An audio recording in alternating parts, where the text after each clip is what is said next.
من الشيطان الرجيم.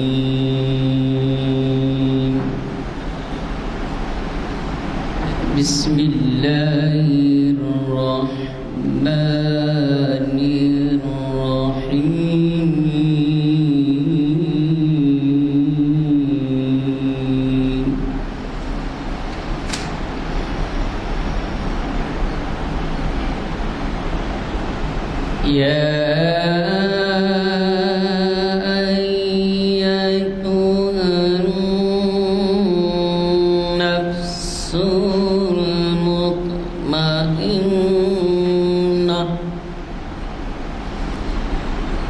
ارجعي إلى ربك راضية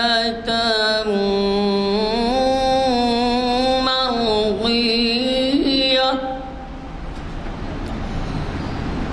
فادخلي في عبادي وادخلي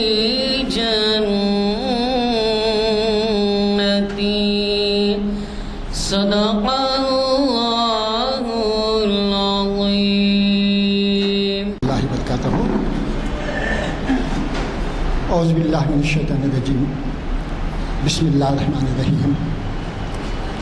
فلما ان جاء البشیر الخاہ علی وجهه فارتد بصیرا.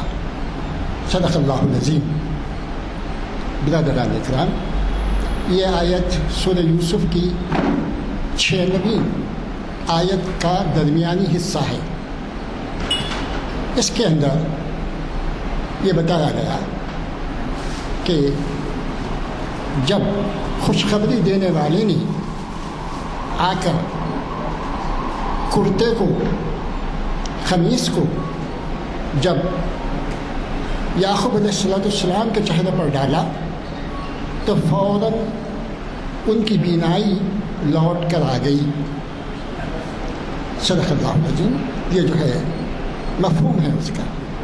ابھی دیکھیے، یہ واقعہ جو ہے سورہ یوسف کا وہ ہے جب یوسف علیہ السلام اپنے بھائیوں کو اپنا کرتا دے کے بھیجتے ہیں اپنے والد کے پاس جو پیغمبر تھے حضرت یعقوب علیہ السلام. تو یہ خوشخبری دینے والے ان کے صاحبزادے جب ان کی آنکھوں کے اوپر یہ کرتا ڈال دیتے ہیں تو آپ کی بینائی لوٹ کر آ جاتی ہے. اور وہاں پہنچنے سے پہلے ہی یعقوب علیہ السلام کو اس بات کا علم ہو جاتا ہے کہ مجھے یوسف کی خوشبو آ رہی ہے. آپ یہ فرماتے ہیں.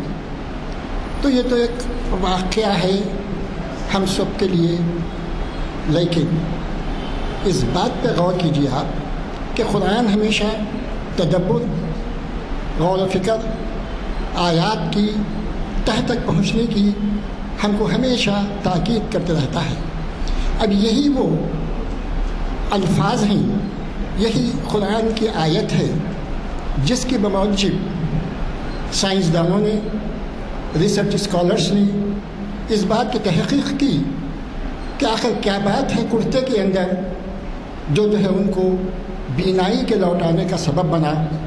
تحقیق کرنے کے بعد جدید سائنسدانوں نے اس بات پر پہنچا، اس نتیجے پہ پہنچا کہ یوسف علیہ السلام کے پسینے کی جو بو تھی، پسینہ جو تھا، اس کے اثر سے آپ کو بینائی بھی لوٹ آئی اور خوشبو پہنچی.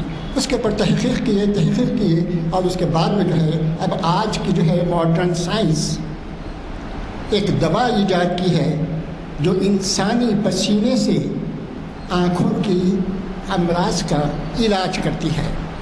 تو یہ آیت میں اسی لیے یہ کیا کہ ہم کو معلوم ہو قرآن کی ہر آیت ایک معجزہ ہے. آپ کا بینائی کا لوٹانا بھی معجزہ ہے، لیکن اگر اس کے اندر تحقیق کی جائے اور آیتوں کے اندر تدبر کیا جائے، غور و خوض کیا جائے، جس کی دعوت ہمیں قرآن جا بجائے دیتا ہے، تو اس کے اوپر ہم کو غور و فکر کرنے کی ضرورت ہے. اللہ تعالی ہم کو وہ سمجھ بوجھ نصیب عطا فرمائے کہ آیاتوں کی حقیقت کو ہم جان سکیں اور اس کو حقیقت کو پہنچ سکیں.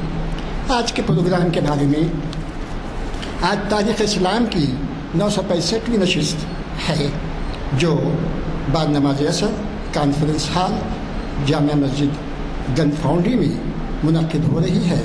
آج 5 اگست ہے اور 6 اگست ہے، اور اس کو جو ہے آج مخاطب کرنے والے ہمارے جانی پہچانی شخصیت عالم دین حافظ قرآن مفتی محمد عرفان قاسمی صاحب ہیں، جو 10ویں محرم الحرام کے فضائل اور اس کے احکام کے بارے میں بتائیں گے۔ میں درخواست کرتا ہوں قاسمی صاحب سے کہ وہ آئیں اور اس موضوع پر اپنی بات مکمل کریں۔ ورحمۃ اللہ وبرکاتہ۔ بسم اللہ الرحمن الرحیم، نحمده ونصلي ونسلم على رسولنا الكريم، اما بعد فاعوذ بالله من الشيطان الرجيم، بسم الله الرحمن الرحيم، ان عدة الشهور عند الله 12 شهرا في كتاب الله يوم خلق السماوات والأرض منها 4 حرم، صدق الله العظيم۔ وقال النبي صلى الله عليه وسلم عن ابن عباس رضي الله عنه قال: ما رأيت النبي صلى الله عليه وسلم يتحرى صيام يوم فضله على غيره إلا هذا اليوم يوم عاشوراء، وهذا الشهر يعني رمضان، أو كما قال عليه الصلاة والسلام۔ محترم گرامی قدر حاضرین کرام و ناظرین ذی احتشام، اللہ رب العزت نے اس کائنات میں مختلف نظام کو قائم رکھا ہے۔ خاص طور پر ہم انسانوں کی فلاح اور بہبود کے لیے، ہم انسانوں کی آسانی کے لیے اللہ رب العزت نے مختلف طور اور طریقے ایجاد کیے۔ اسی میں سے ہمارے لیے تاریخ کا تعین ہے۔ یہ اللہ رب العزت نے ہمارے لیے تاریخ کا جو تعین فرمایا ہے، یہ بھی ہمارے لیے بڑی سہولت کی بات ہے۔ ہم خوشی کی تقریب ہو یا غم کا کوئی واقعہ ہو، یا اسی طریقے سے ہماری عبادات میں بہت ساری عبادتیں وہ ہیں جو تاریخ کے اوپر رکھی گئی ہیں۔ اللہ کے رسول صلی اللہ علیہ وسلم نے رمضان کے روزے چاند دیکھ کر رکھنے اور پھر عید کا دن منانے کا بھی جو حکم دیا ہے، وہ چاند دیکھ کر منانے کا حکم دیا ہے۔ ہماری ایک عبادت حج سے متعلق ہے، جو بھی وہ عبادت بھی ہماری ایک مہینے کے ساتھ خاص ہے، اور پھر مختلف مہینے گزرتے ہیں۔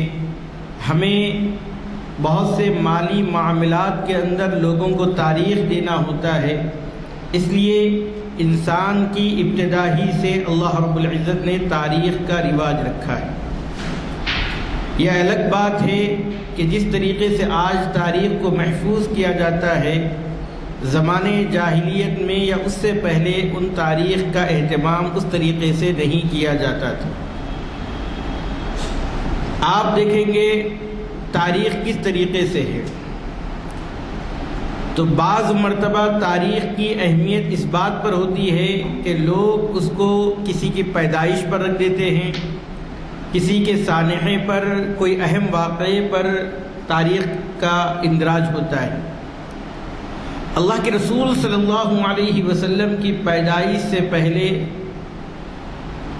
آپ دیکھیں گے تو قبل مسیح یعنی حضرت عیسیٰ علیہ السلام سے پہلے قاف میم لکھا ہوا ہوتا ہے کتابوں کے اندر، اس کا مطلب ہوتا ہے قبل مسیح، یعنی حضرت عیسیٰ علیہ السلام کی پیدائش سے اتنے سال پہلے۔ جب اللہ کے رسول صلی اللہ علیہ وسلم کی پیدائش کا وقت آیا تو وہاں پر مکہ مکرمہ میں ایک عظیم واقعہ پیش آیا، جس کو واقعہ فیل کہا جاتا ہے۔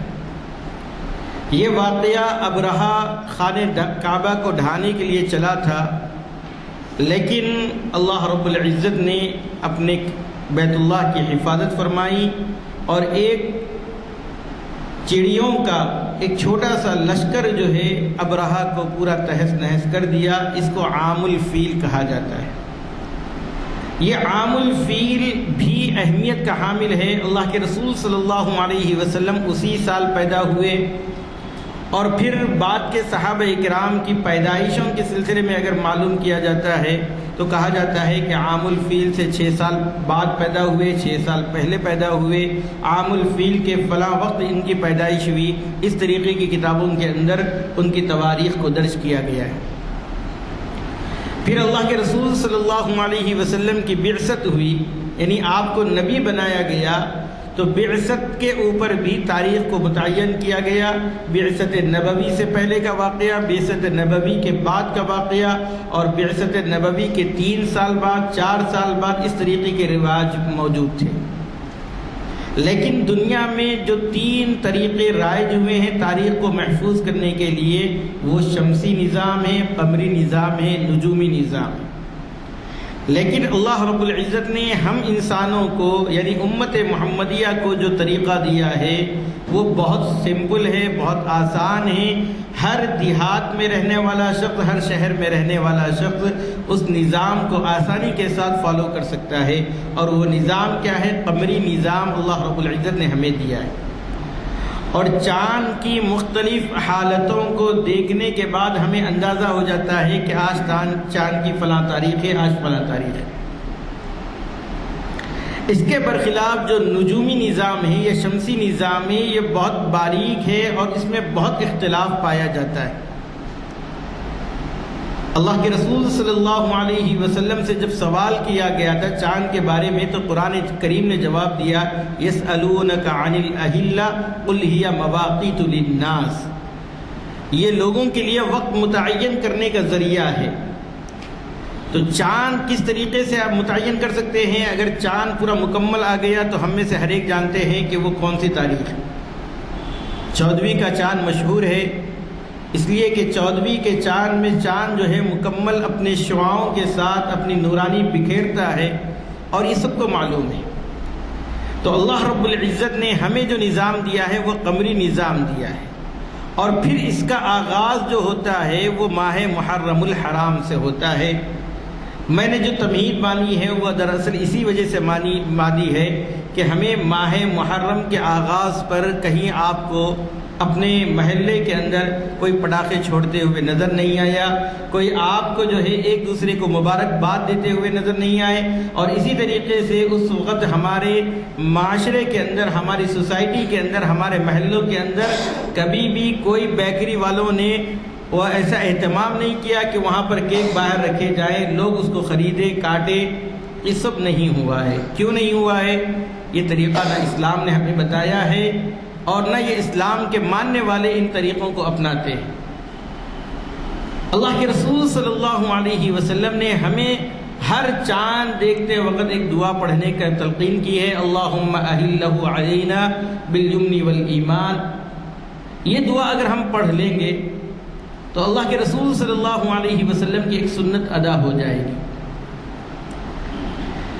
ہجری سال کا جو آغاز ہوا ہے وہ حضرت سیدنا عمر بن الخطاب رضی اللہ تعالی عنہ نے صحابہ کرام رضوان اللہ تعالی علیہم اجمعین کے مشورے سے، حالانکہ اللہ کے رسول صلی اللہ علیہ وسلم کی پیدائش کو بھی قمری سال کا آغاز قرار دیا جا سکتا تھا، یا بعثت کو جہاں پر آپ صلی اللہ علیہ وسلم کو نبی بنایا گیا اس کو بھی جو ہے ہجری سال بنوایا جا سکتا تھا. لیکن اللہ کے رسول صلی اللہ علیہ وسلم کی ہجرت ہی کو کیوں قمری سال کا آغاز قرار دیا گیا ہے؟ اس کی بہت ساری وجوہات ہیں. اگر آپ ہجرت کے اوپر دیکھیں گے تو ہجرت یہ اسلامی تعلیمات میں یا اسلامی جو ہسٹری ہے، اسلامی جو تاریخ ہے، اس میں ہجرت کو بڑا مقام حاصل ہوا ہے. وہ بڑا مقام کیا حاصل ہوا ہے؟ ہجرت سے پہلے صحابہ اکرام کی زندگیاں مختلف تھی، ہجرت کے بعد مختلف ہوئی. صحابہ اکرام ہجرت سے پہلے اگر آپ دیکھیں گے تو ہر طرف ستائے جا رہے ہیں. آپ صلی اللہ علیہ وسلم ان کو صبر کی تلقین کر رہے ہیں. اللہ کے رسول صلی اللہ علیہ وسلم کو ہجرت سے پہلے کوئی ریاست حاصل نہیں تھی، وہ احکامات اللہ کے رسول صلی اللہ علیہ وسلم پر نہیں آئے تھے جو ہجرت کے بعد مسلمانوں کو دیے گئے۔ جب ہجرت ہو کر اللہ کے رسول صلی اللہ علیہ وسلم مدینہ منورہ تشریف لائے تو باضابطہ اسلامی ریاست کا قیام عمل میں آیا۔ اللہ کے رسول صلی اللہ علیہ وسلم نے وہاں پر مختلف نظام کو قائم کر سکے۔ اللہ کے رسول صلی اللہ علیہ وسلم نے یکسو ہو کر مدینہ منورہ میں صحابہ کرام کو مختلف ہدایتیں دیتے رہے، جو ہماری شریعت جو کہلاتی ہے اس کا بیشتر حصہ اور بیشتر احکامات ہجرت کے بعد مدینہ منورہ میں نازل ہوئے۔ ہجرت کی وجہ سے پورے چہار دانگ عالم کے اندر اسلام کو پھیلنے اور پھولنے کا موقع ملا ہے۔ ہجرت سے پہلے کہ اگر زندگی دیکھیں گے تو صحابہ اکرام نماز پڑھتے ہوئے ڈر لگتا تھا کہ کہیں کوئی کفار آ کر، کوئی کافر آ کر ہماری نمازوں کے اندر خلل پیدا کر دے۔ تو بہت ساری حکمتوں کی وجہ سے ہجرت کو جو ہے اسلامی سال کا آغاز قرار دیا گیا اور وہیں سے ہجری تاریخ کا آغاز ہوا ہے۔ اور پھر اللہ کے رسول صلی اللہ علیہ وسلم نے ماہ محرم الحرام کی جو فضیلت بیان فرمائی ہے وہ یہ ہے کہ اللہ کے رسول صلی اللہ علیہ وسلم نے فرمایا کہ روزوں کے اعتبار سے جو فضیلت رمضان المبارک کے بعد کسی مہینے کو حاصل ہے وہ اللہ کا مہینہ یعنی محرم الحرام کو حاصل ہے۔ اللہ کے رسول صلی اللہ علیہ وسلم نے اس مہینے کی نسبت اللہ رب العزت کی طرف کی ہے اور اس کو کہا کہ یہ اللہ کا مہینہ ہے۔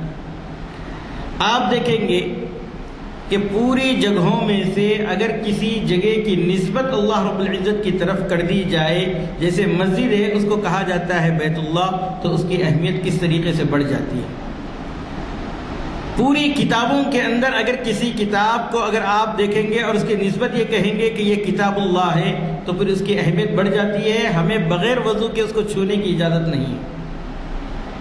اسی طریقے سے مسجد جس کی نسبت اللہ کی طرف کی جاتی ہے، حالت جنابت میں یا حائضہ اور نفاس والی عورت مسجد میں داخل نہیں ہو سکتی۔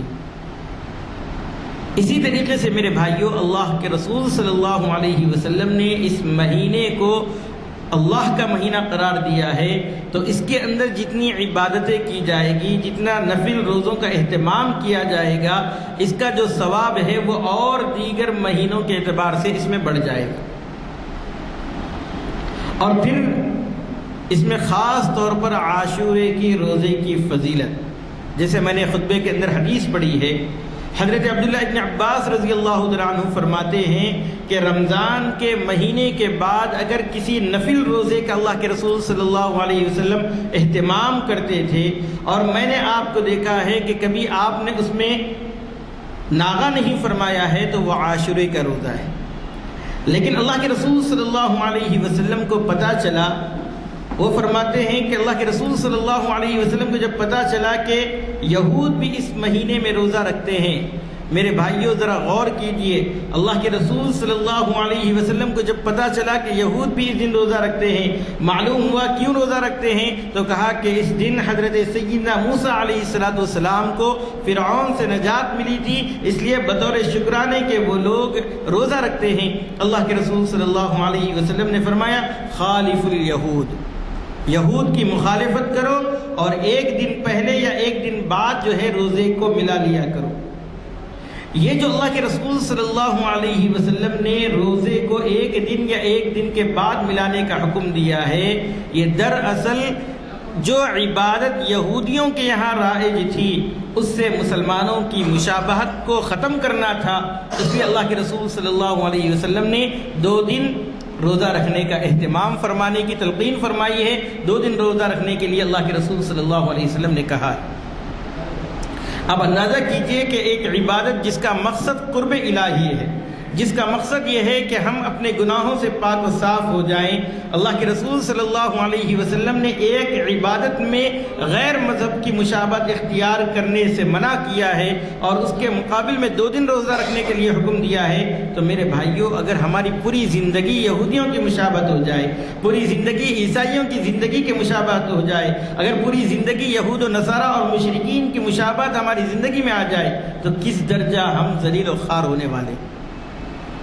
آج دیکھیں گے ہماری پوری تقریبات، خوشی کی پوری تقریبات، پورے ہندوانہ رسوم ہماری شادیوں میں آ گئے۔ منجے کیا ہے، ساچک کیا ہے، پامس کا رسم کیا ہے، اسی طریقے سے بیہودہ جتنی باتیں پائی جاتی ہیں وہ سب ہندوانہ رسومات ہیں جو ہمارے پاس آ گئے ہیں۔ اسلام میں کیا ہے؟ ایجاب و قبول ہے، مہر کی تعیین ہے، ولیمہ ہے، بس 3 چیزیں ہیں، اور کیا ہے؟ 2 گواہوں کا موجود ہونا یہ شرط کے طور پر۔ اتنی سادگی کے ساتھ اللہ کے رسول صلی اللہ علیہ وسلم نے نکاح کا اہتمام کرنے کی تلقین فرمائی۔ آج معاشرہ اتنا ہی بیہودہ رسومات کے اندر گھرتا جا رہا ہے۔ اور پھر عبادات کے اندر بھی ہمارے بہت سے نوجوان وہ ہیں جو گلوں میں چین ڈالتے، ہاتھوں میں کڑے پہنتے ہیں، اور اس کو کیا سمجھا جا رہا ہے؟ یہ بہت فخر کی چیز ہے۔ یاد رکھو اللہ کے رسول صلی اللہ علیہ وسلم نے ایک صحابی کے ہاتھ میں لوہے کی انگوٹھی دیکھی تو فرمایا کہ ایک شخص تم میں سے جو ہے اپنے ہاتھ میں لوہے کا انگارہ لے کے پھر رہا۔ اللہ کے رسول صلی اللہ علیہ وسلم نے نکال کر پھینک دیا۔ آج ہمارے گلوں میں چین ہے، ہاتھوں میں کڑے ہیں، کس کا دیکھی؟ آپ دیکھیں گے کس کی نقل کر رہے ہیں ہم لوگ؟ کہ ہمارے لیے اسوہ جناب نبی کریم صلی اللہ علیہ وسلم کی ذات اقدس نہیں ہے؟ کہ اللہ کے رسول صلی اللہ علیہ وسلم کے تعلق سے قرآن مجید میں یہ نہیں کہا گیا لقد کان لکم فی رسول اللہ اسوۃ حسنہ، کہ تمہارے لیے نبی کریم صلی اللہ علیہ وسلم کی زندگی بہترین اسوہ اور نمونہ ہے؟ ہم میں سے ہر ایک کی خواہش کیا ہوتی ہے؟ ہم مرتے ہی سیدھا جنت میں چلے جائیں، چاہے ہماری زندگی کسی طریقے سے عیش و عشرت میں گزر جائے، اس کی ہمیں پرواہ نہیں۔ کیا جنت یوں ہی مل جائے؟ یاد رکھیں جنت کس طریقے سے ملے گی؟ قرآن مجید میں کہا گیا ہے ام حسبتم ان تدخلوا الجنہ، کیا تم گمان کرتے ہو کہ تم جنت میں داخل ہو جاؤ گے؟ کیا صرف کلمہ پڑھنے سے ہمیں جنت مل جائے گی؟ اللہ رب العزت فرماتے ہیں ام حسبتم ان تدخلوا الجنہ ولما یأتکم مثل الذین خلوا من قبلکم مستهم البأساء والضراء وزلزلوا حتى يقول الرسول والذین آمنوا معه متى نصر اللہ الا ان نصر اللہ قریب۔ جب ہم مسلمان ہیں، ایمان لا چکے ہیں، تو اللہ رب العزت فرماتے ہیں کہ تمہیں آزمایا جائے گا، تمہیں آزمایا جائے گا، تمہیں فتنوں میں مبتلا کیا جائے گا، تمہارے ایمان کی جانچ کی جائے گی۔ آج ہمارا حال یہ ہے کہ ہم ایمان کی جانچ کرنے کے قابل بھی نہیں۔ تو الغرض میرے بھائیوں، یہ جو محرم الحرام کا مہینہ ہے، یہ مہینے کو اللہ رب العزت نے، اللہ کے رسول صلی اللہ علیہ وسلم نے اللہ کا مہینہ قرار دیا ہے، اور اس کے 10ویں تاریخ کو اللہ کے رسول صلی اللہ علیہ وسلم روزہ رکھتے تھے، اور ہمیں حکم یہ دیا ہے کہ 9 اور 10 کا، یہ 10 اور 11 کا روزہ رکھ لیا کرو۔ اس لیے بعض علماء کرام نے فرمایا کہ افضل طریقہ یہ ہے کہ 9، 10 اور 11 3 دن روزہ رکھا کرو، نہیں تو کم از کم 2 دن جس کا حدیث میں حکم آیا ہے۔ اگر یہ بھی نہیں ہے تو 1 دن روزہ محرم الحرام کا رکھ لیا کریں۔ 10 محرم الحرام کا، اس میں انشاءاللہ فضیلت مل جائے گی، لیکن بہتر طریقہ تو 2 دن روزہ رکھنے کا ہے۔ اس کی فضیلت کیا ہے؟ اللہ کے رسول صلی اللہ علیہ وسلم نے فرمایا کہ مجھے امید ہے کہ یہ روزہ رکھنے سے پچھلے 1 سال کے جو ہمارے گناہ ہیں، جو ہمارے کالے کرتوت ہیں، اور جو ہم نے سیاہ کارنامے انجام دیے ہیں، اللہ کے رسول صلی اللہ علیہ وسلم فرماتے ہیں کہ اس دن روزہ رکھنے سے یہ سب چیزیں دھل جائیں گی۔ دوسرا، حضرت جابر رضی اللہ تعالیٰ عنہ سے مروی ہے، اللہ کے رسول صلی اللہ علیہ وسلم سے وہ روایت کرتے ہیں، وہ فرماتے ہیں کہ جو شخص 10 محرم الحرام کے دن اپنے گھر والوں پر وسعت رکھے گا، وسعت کرے گا، اللہ رب العزت سارے سال اس کے لیے وسعت کا اہتمام فرمائیں گے۔ یعنی کیا مطلب ہے؟ اپنے گھر والوں پر روزی، نان و نفقے کے اندر اضافہ کرنا، اور کچھ اچھی چیز بنوانا، ان کو کپڑے سلوانا، یا جو بھی ضروریات ہے وہ ان کو لا کر دینا، یہ مال کے اندر وسعت اگر کرے گا تو اللہ کے رسول صلی اللہ علیہ وسلم فرماتے ہیں کہ سارے سال وہ جو ہے وسعت والا ہوگا، اللہ رب العزت اس کے رزق میں کشادگی عطا فرماتے ہیں۔ حضرت جابر رضی اللہ تعالیٰ عنہ فرماتے ہیں کہ ہم نے اس کا تجربہ کیا، اور آپ صلی اللہ علیہ وسلم نے جو فرمایا ہم نے ویسے ہی پایا۔ اس کی سند کے اندر بہت زیادہ کلام بھی ہوگا لیکن بہت طرق سے مروی ہے، تو اس لیے اس کو حسن کا درجہ دیا گیا ہے۔ اس حسن کا درجہ کا مطلب یہ ہے کہ اس حدیث پر عمل کرنے کی گنجائش موجود ہے۔ اور پھر کتاب النوازل کے اندر حضرت مفتی سلمان منصور پوری صاحب دامت برکاتہم نے لکھا ہے کہ وسعت کا مطلب یہ ہے کہ صرف مال کے اندر نہیں بلکہ ہم لباس کے اندر بھی، اور اسی طریقے سے ہم اپنے بچوں کو جو بھی ضروریات ہو سکتی ہیں وہ دلوا کر اس دن اگر ہم ان کے اندر کشادگی کا معاملہ کریں گے، کچھ وسعت کا معاملہ کریں گے تو اللہ رب العزت سال بھر ہمارے لیے رزق کے دروازے کھول دیں گے۔ اور اتنی گنجائش ہے کہ 10 محرم الحرام کو چونکہ روزہ رکھتے ہیں تو 10 محرم الحرام کی سحری کے اندر یا افطار کے اندر ہم جو بھی اہتمام کریں گے یہ سب 10 محرم الحرام کو وسعت کرنے کے اندر داخل ہے۔ میرے بھائیوں، یہ 2 کام شریعت سے منقول ہیں، ایک 10 محرم الحرام پر اپنے گھر والوں پر وسعت کرنا اور دوسرے اس دن روزہ رکھنا۔ لیکن آئیے ہم معاشرے کا جائزہ لیں۔ آج اگر کوئی 10 محرم الحرام کو روزہ رکھتا ہے تو اس کو کوئی اور لقب سے یاد کیا جاتا ہے، اس کو یہ سمجھا جاتا ہے کہ یہ کسی اور طریقے سے، حالانکہ 10 محرم الحرام کو روزہ رکھنا رسول اللہ صلی اللہ علیہ وسلم سے ثابت ہے، اور اللہ کے رسول صلی اللہ علیہ وسلم نے یہ بھی فرمایا اگر میں اگلے برس زندہ رہا تو 10 اور 9 اور 10 کا اور 10 اور 11 کا روزہ رکھوں گا۔ جب اللہ کے رسول صلی اللہ علیہ وسلم کا یہ طریقہ ہمیں معلوم ہے تو میرے بھائیوں، اس وقت ہم لوگ 10 محرم الحرام کو بیجا رسومات کرنا اور ایسے طریقے ایجاد کرنا جس کی شریعت میں کوئی گنجائش نہیں ہے، خاص طور پر شربت پلانے کا جو اہتمام اس روز کیا جاتا ہے اور اس پر کوئی دلیل نہیں ہے، شریعت میں کوئی دلیل اس کے اوپر موجود نہیں ہے، لیکن اس کو یہ سمجھنا کہ ہم نے اپنے آباء و اجداد کو ایسے ہی کرتے ہوئے پایا، یہ وہ دلیل ہے جو کفار مکہ جو اللہ رب العزت کی عبادت کو چھوڑ کر بتوں کی پرستش کرتے تھے، اور جب ان سے سوال کیا جاتا تھا کہ تم اس کی عبادت کیوں کر رہے ہو، قالوا وجدنا آباءنا كذلك يفعلون، وہ کہتے تھے کہ ہم نے آباء و اجداد کو ایسے ہی کرتے ہوئے پایا۔ یہ تو کفار کا طریقہ ہو گیا۔ شریعت کے اندر کس طریقے سے کوئی طریقہ ایسا نہیں ہے جس کی نظیر ہمیں صحابہ اکرام سے اور نبی کریم صلی اللہ علیہ وسلم سے نہ ملتی ہو۔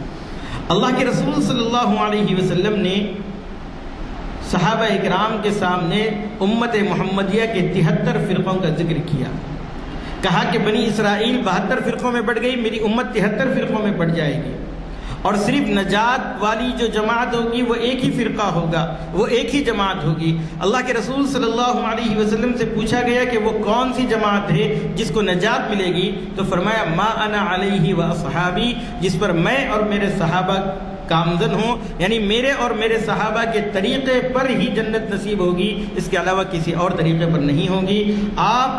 یہ اللہ کے رسول صلی اللہ علیہ وسلم نے جو ہمیں معیار دیا ہے، یہ جانچنے کا معیار ہے۔ آپ کو بخار ہوتا ہے، تھرمامیٹر لگاتے ہیں تو آپ کو اندازہ ہو جاتا ہے کہ 102 ہے، 101 ہے، یا اس سے بڑھ کر ہے یا اس سے کم ہے۔ اسی طریقے سے جب ہم بازار میں خریدنے جاتے ہیں تو یہ 1 کلو ہے، 2 کلو ہے، ہمیں ناپنے کا آلے موجود ہے۔ اسی طریقے سے جو اب بارش کا جو موسم چل رہا ہے، جب بارش بہت تیز ہوتی ہے تو صبح ہم پیپر میں پڑھتے ہیں کہ اتنی سینٹی میٹر بارش ہوئی ہے، زلزلہ آتا ہے تو ہمیں پتہ چلتا ہے کہ اتنی ڈگری زلزلہ جو ہے اتنا زور کا جھٹکا تھا جس کی وجہ سے پوری زمین جو ہے ہلا کر رکھ دیا گیا اور بڑی بڑی عمارتیں زمین بوس ہو گئی۔ گرمی جب آتی ہے تو ہمیں بتایا جاتا ہے کہ اتنا ٹمپریچر تھا، اتنی گرمی تھی اور اس کا جو ہے اتنا تناسب رہا ہے۔ سردی آتی ہے تو کتنا مائنس ہمارے موسم ہو گیا ہے۔ یہ سب آلات موجود ہیں، اس سے ہمیں پتہ چلتا ہے۔ اسی طریقے سے اللہ کے رسول صلی اللہ علیہ وسلم نے حق اور باطل کے امتیاز کرنے کے لیے ہمیں ایک ناپنے کا ایک آلہ دیا ہے، وہ کیا ہے؟ ما انا علیہ و اصحابی، جس پر میں اور میرے صحابہ ہوں۔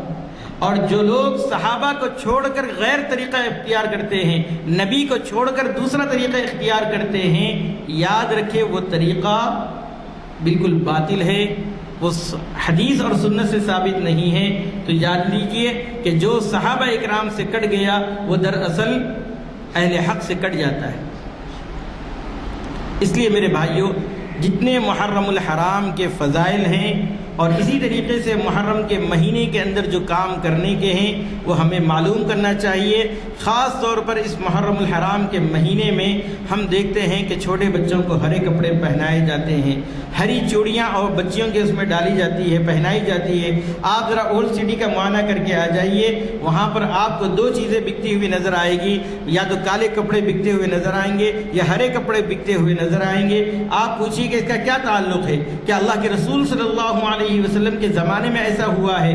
تو نہیں، کہا جاتا ہے کہ حضرت حسین رضی اللہ تعالی عنہ کی وجہ سے ایسا کیا جا رہا ہے۔ ایک طرف ماتم کیا جا رہا ہے، دوسری طرف حضرت حسین رضی اللہ تعالی عنہ کے نام پر نظر و نیاز مانے جاتے ہیں۔ کیا حضرت حسین رضی اللہ تعالی عنہ کی شہادت کا واقعہ ایسا واقعہ ہے جس کی وجہ سے ماتم کیا جائے؟ اگر احادیث میں دیکھیں گے تو اللہ کے رسول صلی اللہ علیہ وسلم نے سوگ منانے کی اجازت جو عورتوں کو دی ہے وہ یہ ہے کہ اپنے عزیز و اقارب کا انتقال ہو جائے تو 3 دن سے زیادہ سوگ نہ کیا جائے۔ اگر شوہر کا انتقال ہو تو بیوی کو حکم دیا گیا کہ وہ 4 مہینے 10 دن تک سوگ کر سکتی ہے، اس کے علاوہ سوگ کرنے کا حکم نہیں ہے۔ باضابطہ امہات المؤمنین کا طرز عمل یہ ہے کہ اللہ کے رسول صلی اللہ علیہ وسلم کی بیویوں نے اپنے بھائی کے انتقال پر، اپنے باپ کے انتقال پر 3 دن کے بعد باضابطہ خوشبو منگائی اور خوشبو منگا کر اپنے ہاتھوں پر ملا، اپنے گالوں کو لگایا اور جو بچیاں سامنے تھیں ان کے گالوں پر ملا، اور اس کے بعد یہ کہا کہ مجھے خوشبو کی کوئی حاجت نہیں تھی سوائے اس وجہ سے میں نے خوشبو کا منگا کر استعمال کیا کہ اللہ کے رسول صلی اللہ علیہ وسلم نے فرمایا 3 دن کے تک شوہر کے علاوہ یعنی باپ کا انتقال ہو جائے، بھائی کا انتقال ہو جائے، عورت ہے تو 3 دن تک سوگ منائے، 3 دن سے زیادہ نہ منائے۔ تو ان ازواج مطہرات نے عملی طور پر سوگ کو توڑا ہے خوشبو کو استعمال کر کے۔ آج کتنے سال ہو گئے حضرت حسین رضی اللہ تعالیٰ عنہ کی شہادت ہو کر، اور لوگ شہادت بھی کب ہوئی ہے؟ 10 محرم الحرام کو ہوئی ہے، اور سوگ کا آغاز کب ہو رہا ہے؟ 1 محرم الحرام سے۔ یہ عجیب منطق ہے، سوگ کا آغاز ہونا چاہیے تھا 10 محرم الحرام کے بعد، لیکن ہو کیا رہا ہے 1 محرم ہوتے ہی سوگ کا آغاز ہو جا رہا ہے۔ اور پھر اس پر دلیلیں بھی ایسی جس کی کوئی دلیل عقل میں آنے والی نہیں ہے۔ ایک مرتبہ ایک صاحب نے پوسٹ کیا اور اس میں یہ کہا کہ مدینہ منورہ کے لوگ چاند نہیں دیکھا کرتے تھے، جب ازواج مطہرات یا بیت اطہار کے گھر سے رونے کی آوازیں آ جاتی تھی تو ایسی صورت میں ان کو پتہ چل جاتا تھا اہل مدینہ کو کہ محرم کا آغاز ہو چکا ہے۔ میں نے جب اس پوسٹ پر دلیل مانگی تو وہ بھڑک گئے، کہنے لگے کہ اس میں دلیل کی کیا ضرورت ہے؟ تو پھر میں نے بتایا کہ دلیل کی ضرورت اس واسطے ہے کہ حضرت عمر ابن الخطاب رضی اللہ تعالیٰ عنہ کی شہادت 1 محرم الحرام کو ہوئی ہے، لیکن اسلام نے اس کی وجہ سے سوگ منانے کا حکم نہیں دیا ہے، بلکہ شہادت کو یہ کہا ہے کہ یہ بہت بڑے اعلیٰ درجے کی فضیلت والا مقام ہے۔ حضرت سیدنا عمر ابن الخطاب رضی اللہ تعالیٰ عنہ نے خود شہادت کی تمنا کی ہے، اللہ کے سامنے مانگا ہے، تب جا کر ان کو شہادت نصیب ہوئی۔ شہادت ماتم کی چیز نہیں ہے، اللہ کے رسول صلی اللہ علیہ وسلم نے خود تمنا کی ہے، میری خواہش یہ ہے کہ میں اللہ کی راہ میں مارا جاؤں، پھر زندہ کیا جاؤں، پھر مارا جاؤں، پھر زندہ کیا جاؤں، پھر مارا جاؤں، پھر زندہ کیا جاؤں، پھر مارا جاؤں۔ یہ اللہ کے رسول صلی اللہ علیہ وسلم نے احادیث میں بیان کیا، بخاری کی حدیث ہے۔ تو شہادت کوئی غم منانے والی چیز نہیں ہے، بلکہ حدیث میں یہ آتا ہے جب احد کے شہداء انتقال فرما گئے اور اللہ رب العزت نے ان کے ساتھ عزت کا معاملہ کیا، ان کی روحوں کو سبز پرندوں کے پوٹوں میں رکھا، اور وہ سبز پرندے جنت کی نہروں پر جا کر چرتے تھے، جنت کے باغات کے پھل وہ استعمال کرتے تھے، اور عرش کے سائے کے نیچے جو قندیلیں لٹکی ہوئی تھی اس میں آ کر وہ بسیرا کرتے تھے۔ تو ان لوگوں نے یہ کہا کہ کاش ہماری جو حالت ہے کوئی دنیا میں ہمارے بھائیوں کو بتا دے تاکہ وہ استقامت کے ساتھ دین پر ڈٹے رہیں اور اللہ کی راہ میں جہاد کرتے رہے، اس میں کبھی کاہلی اور سستی نہ کرے۔ تو اللہ رب العزت نے فرمایا کہ تمہارا پیغام میں پہنچا دیتا ہوں۔ حدیث میں ہے، مشکات شریف کی حدیث جس میں غالباً بخاری اور مسلم کے حوالے سے بیان کی گئی ہے اس میں اللہ کے رسول صلی اللہ علیہ وسلم نے فرمایا وَلَا يَحْسَبَنَّ الَّذِينَ قُتِلُوا فِي سَبِيلِ اللَّهِ أَمْوَاتًا بَلْ أَحْيَاءٌ عِنْدَ رَبِّهِمْ يُرْزَقُونَ۔ اللہ رب العزت نے یہ آیت نازل فرمائی جس میں کہا گیا کہ جو لوگ اللہ کی راہ میں مارے گئے ہیں تم ان کو مردہ مت کہو، بل احیاء، بلکہ وہ زندہ ہیں، عند ربهم يرزقون، اور ان کے پروردگار کے نزدیک انہیں رزق دیا جاتا ہے۔ اس لیے میرے بھائیوں، ہمیں اہل سنت والجماعت، اس کا نام ہی اہل سنت والجماعت کیوں رکھا گیا ہے؟ جو میں نے ابھی حدیث پڑھی ہے، اللہ کے رسول صلی اللہ علیہ وسلم نے جو معیار دیا تھا اس معیار کے اوپر اگر ہم اتریں گے تو ہم اہل سنت والجماعت کہلائیں گے۔ سنت سے جناب نبی کریم صلی اللہ علیہ وسلم کا طریقہ ہے، اور جماعت سے حضرات صحابہ کرام کا طریقہ ہے۔ ان دونوں طریقوں کو اگر ہم فالو کریں گے تو یقیناً ہمارا راستہ اہل صراط کا راستہ ہے، سیدھا راستہ ہے، صراط مستقیم والا راستہ ہے۔ اگر ہم نے ان دونوں طریقوں کو چھوڑ کر اوروں کی پیروی اختیار کی، اوروں کے طریقے پر چلنے کی کوشش کی تو یقیناً ہم گمراہ ہو جائیں گے۔ اللہ کے رسول صلی اللہ علیہ وسلم نے ہمیں ہمیشہ ہر نماز کے اندر صراط مستقیم جو دعا ہے اس دعا سکھلائی بھی ہے، اور جب بھی ہم نماز پڑھتے ہیں اگر ہم مقتدی ہیں تو امام ہماری طرف سے، اگر ہم مقتدی نہیں ہیں بلکہ ہم خود نماز پڑھ رہے ہیں تو ہماری نماز سورہ فاتحہ کے بغیر مکمل نہیں ہوتی ہے۔ اور سورہ فاتحہ میں ہمیں جو دعا اللہ رب العزت نے سکھلائی ہے وہ ہے اہدنا الصراط المستقیم، اے اللہ ہمیں سیدھے راستے کی۔ اور پھر سیدھا راستہ کس کا ہے؟ قرآن مجید میں دوسری جگہ اس کی وضاحت کی، سیدھا راستہ ان لوگوں کا ہے اولئک الذین انعم اللہ علیہم من النبیین والصدیقین والشہداء والصالحین۔ یہ چار لوگ ہیں، اس لیے کہ اہدنا الصراط المستقیم صراط الذین انعمت علیہم، ان لوگوں کا راستہ جن پر انعام کیا ہے۔ انعام کن پر کیا ہے اس کی وضاحت دوسری آیت میں ہو رہی ہے، اولئک الذین انعم اللہ، یہ وہ لوگ ہیں جن پر اللہ رب العزت نے انعام کیا ہے، من النبیین، نبیوں پر، والصدیقین، صدیقین پر، والشہداء والصالحین، شہداء اور صالحین پر۔ تو میرے بھائیوں، انہی چار لوگوں کے طریقے پر زندگی گزارنا ہے اور انہی کے طریقے کو اپنانا ہے۔ اللہ رب العزت سے دعا ہے کہ اللہ رب العزت جو باتیں کہی گئی ہیں کہنے والے کو بھی عمل کی توفیق عطا فرمائے، اور خاص طور پر عاشورے کے تعلق سے جو باتیں ابھی بتلائی گئی ہیں ان باتوں پر ہمیں عمل پیرا ہونے کی توفیق عطا فرمائے۔ آمین وآخر دعوانا الحمدللہ رب العالمین۔ حضرات، میں نے ہمیشہ اپنے خطاب میں اس بات کی طرف توجہ دلائی ہے کہ ہمارے محافل میں نوجوان کم آتے ہیں۔ اب میں نے تو جو طریقے اختیار کیے تھے وہ کر لیے۔ آپ میں سے اگر کوئی یہ طریقہ کوئی طریقے بتاتے ہیں کہ نوجوانوں کی تعداد کو بڑھایا جائے تو ہم اس کے مشکور ہوں گے، کیونکہ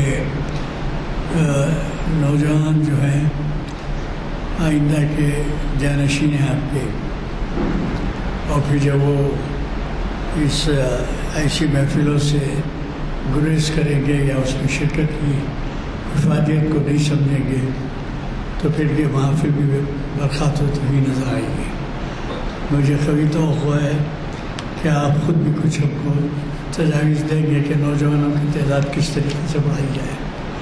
آپ اندازہ لگائیے کہ اسکول صبح کالجز سے سب صبح کے وقت ہے، دوپہر میں تو کوئی نہیں، لیکن دوپہر سے لے کے رات تک جو ہے کوئی کسی قسم کی ان کی مصروفیت نہیں ہے، اور اس کے باوجود یہ ہے معلومی کھیل کود میں گزارتے ہیں یا گپ بازی میں۔ بہرحال توجہ کے طالب ہیں، ہم مرتکب ہیں اگر انہیں رائے راست پر لانے کی کوشش نہ کریں۔ میرے خیال میں آپ ابھی اس کے اوپر توجہ کیجیے۔ میں نے اس سے پہلے بھی کہا تھا کم از کم ایک نوجوان کو ساتھ لیتے آئیے، کم از کم ایک نوجوان کو ساتھ لیے، اس سے عمل کی ضرورت ہے۔ مجھے قوی توقع ہے کہ آئندہ آپ اس بات کا خیال رکھیں گے۔ یہ آئندہ کے بارے میں کہاں گیا، یہ 8 اگست 2022 پیر کے دن بعد اثر امت میں بلا و مصیبت کے 15 علامات، یہ علامات آپ پہ واضح کریں گے جناب محمد عنایت اللہ شریف ثانی، شریعت انفارمیشن سروس کی 61ویں نشست ہوگی. مجھے قوی توقع ہے کہ آپ اس میں شرکت فرمائیں گے. اسی طرح سے اقبال کی نظم شکوہ ایک جائزہ آپ کے جانے پہچانے مقرر ڈاکٹر محمد ناظم علی صاحب جو شاید نظام آباد کے پرنسپل کے حیثیت سے ریٹائر ہوئے ہیں. یہ محفل اقبال شناسی کی 1092 نشست. جی 82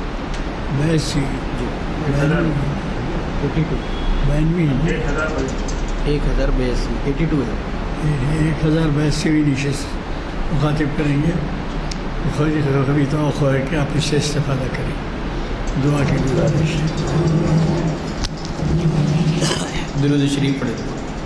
اللہم صلی علی محمد وعلی آل محمد مبارک وسلم. اے الہ العالمین ہمارے گناہوں کو معاف فرما دیجئے. اے الہ العالمین ہمارے خطاؤں کو درگزر فرما دیجئے. جو باتیں ابھی بتلائی گئی ہے کہنے والے کو بھی عمل کی توفیق عطا فرمائے اور سامعین اور ناظرین کو بھی اپنے فضل و کرم سے توفیق عطا فرما دیجئے. اے الہ العالمین ہماری جملہ جائز اور تمناؤں کو محض اپنے فضل و کرم سے پورا فرما دیجئے. ہماری ان دعاؤں کو محض اپنے فضل و کرم سے قبول و منظور فرما دیجئے. سبحان ربک رب العزت عما یصفون وسلام علی المرسلین والحمد للہ. جزاک اللہ.